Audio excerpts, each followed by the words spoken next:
அனைவருக்கும் வணக்கம். ஏப்ரல் மாத ராசி பலன்கள் 2026. இந்த ஏப்ரல் மாதம் நம்மளோட ராசிக்கு எந்த மாதிரியான சிறப்பு பலன்களை தரப்போகுது அப்படிங்கிறத இப்போ நம்ம டீடெயிலாக கிளியராக பார்க்கலாம். வீடியோவை ஸ்டார்ட் பண்ணுறதுக்கு முன்னாடி நம்ம சேனலை சப்ஸ்கிரைப் பண்ணாமல் இருக்கீங்கன்னா மறக்காம சப்ஸ்கிரைப் பண்ணிக்கோங்க. அப்படியே பக்கத்தில் இருக்க பெல் சிம்பிளை கிளிக் பண்ணி நோட்டிஃபிகேஷன் ஆன் பண்ணி வச்சுக்கோங்க. அப்போ தான் நாங்கள் பதிவிடக்கூடிய பதிவுகள் அனைத்தும் உங்களுக்கு உடனுக்குடனே நோட்டிஃபிகேஷனாக கிடைக்கும். இப்போது இந்த ஏப்ரல் மாதம் சிம்ம ராசிக்காரர்களுக்கு எந்த மாதிரியான சிறப்பு பலன்களை தரப்போகுது அப்படிங்கிறத இப்போ நம்ம டீடெயிலாக கிளியராக பார்க்கலாம். இந்த மாதத்தில் நம்ம பிளானட்டரி போர்ஷன்லாம் ரிசர்ச் பண்ணி பார்த்த வரைக்கும் நம்மளோட ராசியில கேது ஆல்ரெடி ஒரு மாதிரி ஜென்ம கேது குழப்பத்தோட பயணிச்சிட்டு இருக்கும். அடுத்து 7ஆம் இடத்துல 3 கிரக கூட்டணி மாதத்தோட பிகினிங்ல இருக்கும். அதாவது செவ்வாய், புதன், ராகு இந்த 3 கிரகமும் நம்மளோட ராசிக்கு 7ஆம் இடத்துல கன்ஜக்ஷன்ல டிராவல் பண்ணும். அடுத்தது 8ஆம் இடத்துல சூரியன் சனி சேர்க்கை, அந்த அளவுக்கு நல்ல சேர்க்கை இல்ல. அதோ அஷ்டமத்துல சூரியன் போய் மறையிறது குற்றம். அடுத்தது நம்ம பாக்குறது 9ஆம் இடத்துல சுக்கிரன், 11ஆம் இடத்துல குரு. இந்த மாதத்துல கரெக்டா ஏப்ரல் 2ஆம் தேதி செவ்வாய் நமக்கு அஷ்டமத்துக்கு பயிற்சியாகி சூரியன், செவ்வாய், சனி இந்த 3 கிரகமும் கன்ஜக்ஷன் ஆயிடும். அடுத்து ஏப்ரல் 10ஆம் தேதி புதன் மீனத்துக்கு பயிற்சியாகி நீச்சம் ஆயிடுவாரு, பிளஸ் பரிவர்த்தனையில பலம் ஆயிடுறாரு. அடுத்தது ஏப்ரல் 14ஆம் தேதி அஷ்டமத்திலிருந்து செவ்வாய் விடுதலையாகி பாகியஸ்தானத்துல உச்சமாவாரு. ரொம்ப ரொம்ப நல்ல ஒரு விஷயம். 14ஆம் தேதிக்கு பிறகுதான் நம்ம ராசிநாதன் பாதகமான சூழ்நிலையில இருந்து விலகி ஒரு நல்ல நிலைக்கு மாறுறாரு. அடுத்தது ஏப்ரல் 19ஆம் தேதி சுக்கிரன் ரிஷபத்துல ஆட்சி ஆயிடுவாரு. ஜீவனாதிபதி ஜீவனத்திலே ஆட்சி, ரொம்ப நல்ல விஷயம். இதுதான் இந்த ஏப்ரல் மாதத்துக்கான பிளானட்டரி போர்ஷன். இந்த ஏப்ரல் மாத ராசி பலன்களை இப்ப நம்ம தெளிவா பார்க்கலாம். ஃபர்ஸ்ட் நம்ம ஃபேமிலி எடுத்து ரிசர்ச் பண்ண வரைக்கும் 2ஆம் அதிபதி 7, 8 இந்த ஸ்தானங்களை தான் பயணிக்கிறாரு.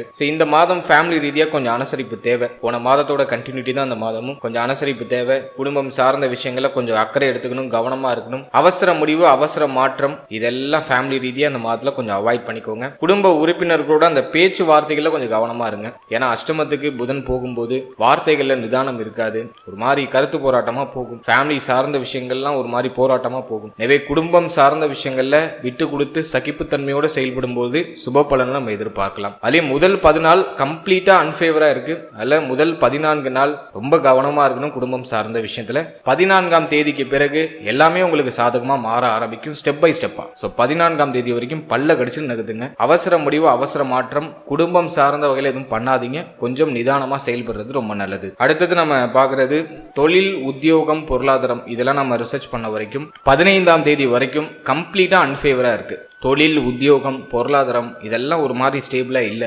15ஆம் தேதி வரைக்கும் ஒரு மாதிரி நெருக்கடியா தான் போகுது. பாசிட்டிவா அதுன்னு சொல்ல முடியல. ஆனா 15ஆம் தேதிக்கு பிறகு டோட்டலா இன்டர்சேஞ்ச். ஏன்னா சூரியன் உச்சமாயிடுவாரு உங்களுக்கு பாகியஸ்தானத்துல, ரொம்ப நல்லது. 19ஆம் தேதி ஜீவனாதிபதி ஜீவனஸ்தானத்திலே ஆட்சி, ரொம்ப ரொம்ப நல்ல விஷயம். எனவே 15ஆம் தேதிக்கு பிறகு சிம்மத்துக்கு ஒரு விஸ்வரூப வளர்ச்சி காத்துக்கிட்டு இருக்கு. இது ஏதோ உங்களை நான் சும்மா உங்களை ஹைப் ஏத்தணும் அப்படிங்கிறதுக்காக சொல்லல. சீரியஸ்லி ரொம்ப நல்ல மாற்றம். இப்போ நீங்க இருக்கிற அந்த சூழ்நிலையிலிருந்து மீண்டு எழுச்சி பெறதுக்கான ஒரு வாய்ப்பு டெஃபினட்டா 15ஆம் தேதிக்கு பிறகு பிறக்கும். ஏன்னா சூரியன் உச்சமா பாகியஸ்தானத்துல இருப்பாரு. அதிர்ஷ்டங்கள் தேடி வரும், புதிய வாய்ப்புகள் தேடி வரும். உங்களுடைய முயற்சிகள் வெற்றியை கொடுக்கும். ரொம்ப ஒரு மாதிரி விறுவிறுப்பா சுறுசுறுப்பா இருப்பீங்க. மனசுல இருந்த அந்த தயக்கம், தன்னம்பிக்கை இல்லாத நிலை மாறி இப்ப தன்னம்பிக்கை பிறக்கும். என்னால முடியும், நான் சாதிச்சு காட்டுறேன் அப்படிங்கிற அந்த ஒரு வீம்பு இப்ப பிறக்கும். அந்த வீம்புக்காகவே இப்ப ஜெயிக்கணும் அப்படிங்கிற ஒரு முயற்சியை செய்வீங்க. அதுல கண்டிப்பா வெற்றியும் அடைந்து காட்டுவீங்க. எனவே உத்தியோகம் சார்ந்த வகையில 15ஆம் தேதிக்கு பிறகு ஒரு விஸ்வரூப வளர்ச்சி உண்டு. உத்தியோகமே இல்ல சார், ரொம்ப நாளா ட்ரை பண்றேன், ஒரு நல்ல வேலை கிடைக்கல,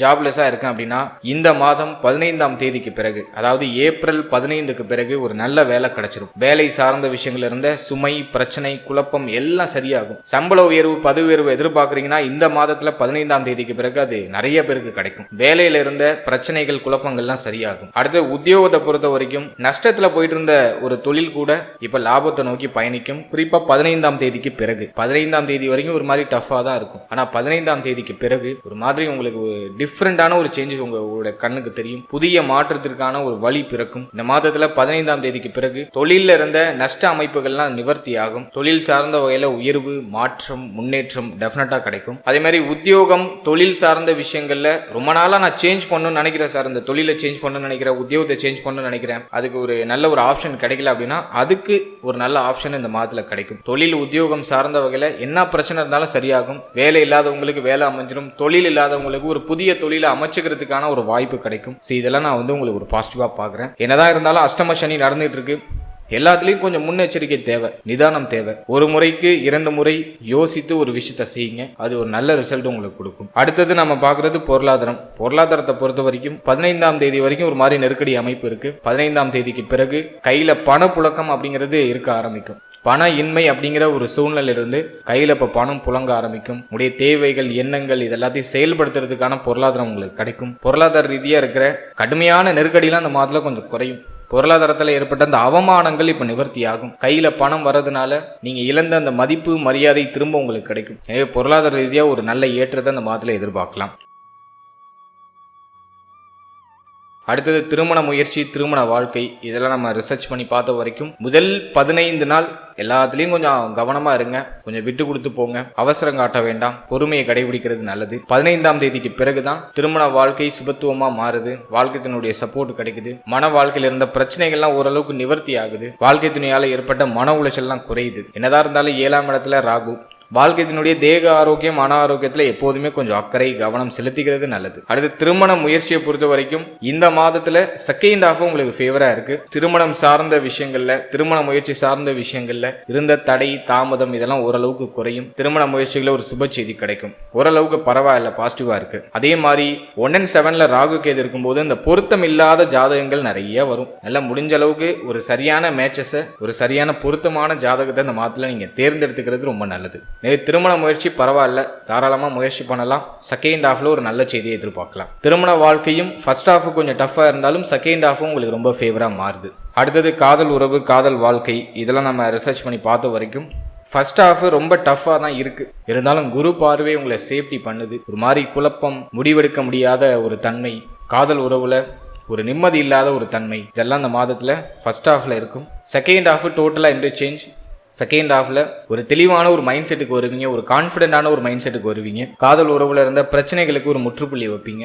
காதல் உறவு சார்ந்த விஷயங்கள்ல என்ன வருத்தம் இருந்தாலும் சரியாகும். அது மாதத்தோட செகண்ட் ஹாஃப்ல உங்களுக்கு அது பாசிபிளா தெரியுது. அடுத்தது நம்ம பாக்குறது குழந்தை பாக்கியம், பிள்ளைகள் சார்ந்த விஷயம். இதெல்லாம் நம்ம ரிசர்ச் பண்ணி பார்த்த வரைக்கும் அதுக்கும் ஆல்மோஸ்ட் சேம் பதில் தான். முதல் 15 நாள், ஏன்னா ராசிநாதன் முதல்ல அஷ்டமத்தை விட்டு வெளியில வரணும், சனியோட பிடியிலிருந்து முதல்ல வெளில வரணும். முதல் 14 நாள் கொஞ்சம் அன்ஃபேவரா இருக்கு. குழந்தை பாகியம், பிள்ளைகள் சார்ந்த விஷயம் இதெல்லாம் கொஞ்சம் அன்ஃபேவரா இருக்கு. இருந்தாலும் குரு பார்வை உங்களுக்கு 5ஆம் இடத்துல இருக்கிறதுனால ட்ரை பண்ணலாம், புத்திர பாகியத்துக்கு முயற்சி பண்ணலாம். ஒரு சில மருத்துவ செலவுகளுக்கு பிறகு, மருத்துவ பரிசோதனைகளுக்கு பிறகு குழந்தை பாகியம் சார்ந்த விஷயங்கள்ல சுப செய்தியை செகண்ட் ஹாஃப்ல நீங்க எதிர்பார்க்கலாம். அதே போல இந்த மாதத்துல பிள்ளைகள் சார்ந்த விஷயங்கள்ல என்ன வருத்தம் இருந்தாலும், குழப்பம் இருந்தாலும் செகண்ட் ஹாஃப்ல அதுக்கான நிவர்த்தி கிடைச்சிடும். பிள்ளைகளுடைய ஒத்துழைப்பு, பிள்ளைகள் சார்ந்த விஷயங்கள் இருந்த குழப்பம், குளறுபடி, இதுக்கான ஒரு தெளிவு, இதெல்லாம் உங்களுக்கு மாதத்தோட செகண்ட் ஹாஃப்ல உங்களுக்கு உறுதியாக கிடைக்கும். அடுத்து நம்ம ஸ்டூடெண்ட்ஸுக்கு பார்த்தோம்னா இந்த ஏப்ரல் மாதம் மாணவ மாணவிகளுக்கு கொஞ்சம் டஃபா தான் இருக்கும். காரணம் என்னன்னா செவ்வாய் 8க்கு போயிடுறாரு, அந்த அளவுக்கு நல்லதில்லை.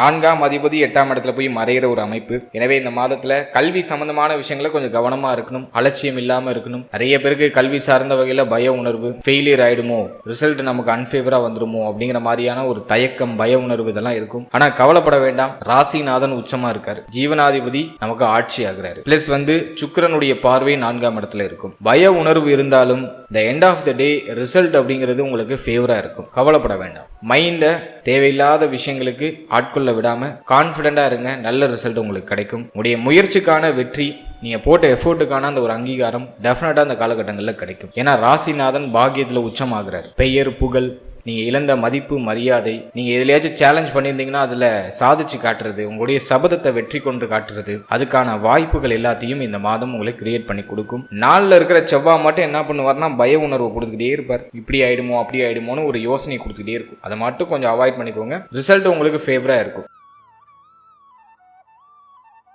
அடுத்தது நம்ம பார்த்தோம்னாக்கா ஹெல்த், தேக ஆரோக்கியத்தை பொறுத்த வரைக்கும் அஷ்டம சனி போயிட்டு இருக்கு. இப்போ ராசிநாதன் 14ஆம் தேதிக்கு பிறகுதான் உங்களுக்கு பாசிட்டிவா வராரு. எனவே 14ஆம் தேதி வரைக்கும் உங்க தேக ஆரோக்கியம் சார்ந்த என்டையர் விஷயத்துலையும் கவனமா இருங்க. வண்டி வாகனங்களை சேஃபா பயணிங்க. எது பண்ணாலும் கொஞ்சம் முன்னெச்சரிக்கையோட பண்ணுங்க. அதே மாதிரி ஒரு சிலருக்கு ரத்த காயங்கள் ஏற்பட்டு நீங்க வாய்ப்பு இருக்கு. ஏன்னா செவ்வாய் 8க்கு போறாரு. அல்ல உங்க ஹெல்த்ல டிஃபால்ட்டா அக்கறை எடுத்துக்கோங்க, கவனம் செலுத்துங்க. அதே மாதிரி இந்த ஏதாச்சும் நீங்க இரும்பு சம்பந்தப்பட்ட விஷயங்கள்ல வேலை பார்க்குறீங்க அல்லது இரும்பு சம்பந்தப்பட்ட விஷயங்களை பயன்படுத்துறீங்க அப்படின்னா சேஃபா இருங்க. மேலும் இந்த மாதத்துல கண் பல் உபாதை வராம பாத்துக்கோங்க. கழிவு நீக்க உறுப்புகள்ல அடிபடாம பாத்துக்கோங்க. ஒரு சிலருக்கு ஸ்கின் டிசீஸ் வந்துட்டு போகலாம். குறிப்பா பிரைவேட் பார்ட்ல அரிப்பு சம்பந்தமான பிரச்சனை வந்து நீங்க வாய்ப்பு வாய்ப்பு இருக்கு, கவனமா இருக்கணும். அதே போல வயிறு சம்பந்தமான உபாதை போன மாதத்துல சொன்ன மாதிரி தான் 7ஆம் இடத்துல பாவகிரகங்கள் இருக்கு. வயிறு சம்பந்தமான உபாதைகள் வந்து நீங்க வாய்ப்பு இருக்கு, கவனமா இருக்கிறது சிறப்பு. 14ஆம் தேதிக்கு பிறகு தேக ஆரோக்கியத்தில் இருந்த பிரச்சனைகளுக்கான ஒரு நிவர்த்தி கிடைக்கும். தேக ஆரோக்கியத்துல என்ன பிரச்சனை இருந்தாலும் அது சரியாகும். ஏன்னா வந்து ராசிநாதன் உச்சமாகிறாரு, அதிக பலத்துக்கு போறாரு, நோய் எதிர்ப்பு சக்தி அதிகரிக்க ஆரம்பிக்கும். தேக ஆரோக்கியத்துல என்ன பிரச்சனை இருந்தாலும் அதுக்கான நிவர்த்தி கிடைச்சிடும். ஸோ அதை நான் வந்து ஒரு பாசிட்டிவா பார்க்குறேன். ஸோ 14ஆம் தேதி வரைக்கும் கவனம் தேவை. 14ஆம் தேதிக்கு பிறகு ஹெல்த்ல என்ன பிரச்சனை இருந்தாலும் அது சரியாகும். அடுத்து இந்த மாதத்துல வேற ஏதாச்சும் நம்ம கவனம் செலுத்த வேண்டிய ஒரு பார்ட் இருக்கா அப்படின்னா, 4ஆம் அதிபதி 8க்கு போறாரு. எனவே தாயாருடைய தேக ஆரோக்கியம், மன ஆரோக்கியம், தாய் வழி உறவுகள், தாயார் சார்ந்த அத்தனை விஷயத்திலையும் கவனமா இருக்கணும். வண்டி, வாகனம், வீடு, உங்களோட மொபைல் போன், எலக்ட்ரானிக்கல் கேஜெட் அப்படின்னு சொல்லக்கூடிய மொபைல் போனு, லேப்டாப்பு, என்ன எலக்ட்ரானிக்கல் ஐட்டம்ஸ் வச்சிருந்தாலும் அதுலயும் கொஞ்சம் கவனமா இருக்கணும். அதுல செலவு வந்து நீங்களாம் அல்லது கையில் இருக்கிற ஏதாச்சும் பொருளை தொலைக்கிறது, மொபைல் போனை தொலைக்கிறது, திருட்டு போறது, இது போன்ற அமைப்புகள் ஏற்பட்டு நீங்க வாய்ப்பு இருக்கு, கவனமா இருக்கணும். அடுத்தது இந்த மாதத்துல 14ஆம் தேதிக்கு பிறகு தந்தை சார்ந்த விஷயங்கள்ல இருந்த அத்தனை பிரச்சனைகளும் சரியாகும். தந்தை வழி உறவுகளுடைய ஆதரவு கிடைக்கும். தந்தை வழி சொத்துக்கள் ஏதாச்சும் பிரச்சனை இருந்துச்சுன்னா அது இப்போ நிவர்த்தி ஆகும். ஸோ அதெல்லாம் ஓரளவு பாசிட்டிவா பார்க்குறோம். ஓவரால இந்த மாதத்தை பொறுத்த வரைக்கும் ஃபர்ஸ்ட் ஹாஃப் கம்ப்ளீட்டா உங்களுக்கு அன்ஃபேவரா இருக்கு. எல்லா விஷயத்திலையும் நீங்க கவனமா தான் இருக்கணும். செகண்ட் ஹாஃப் கம்ப்ளீட்டா உங்களுக்கு ஃபேவரா இருக்கு. ஏன்னா சூரியன் உச்சமாகிறாரு, ராசிநாதனே உச்சம். எனவே செகண்ட் ஹாஃப் உங்களுக்கு ரொம்ப நல்ல அமைப்புல இருக்கு. செய்யணும்னு நினைக்கிறத மாதத்தோட செகண்ட் ஹாஃப்ல பிளான் பண்ணுங்க. ஃபர்ஸ்ட் ஹாஃப்ல முடிஞ்ச அளவுக்கு சேஃபா ஜார்னி பண்ணுங்க. செகண்ட் ஹாஃப் எல்லாமே உங்களுக்கு ஃபேவரா மாறுது. வாழ்த்துக்கள்.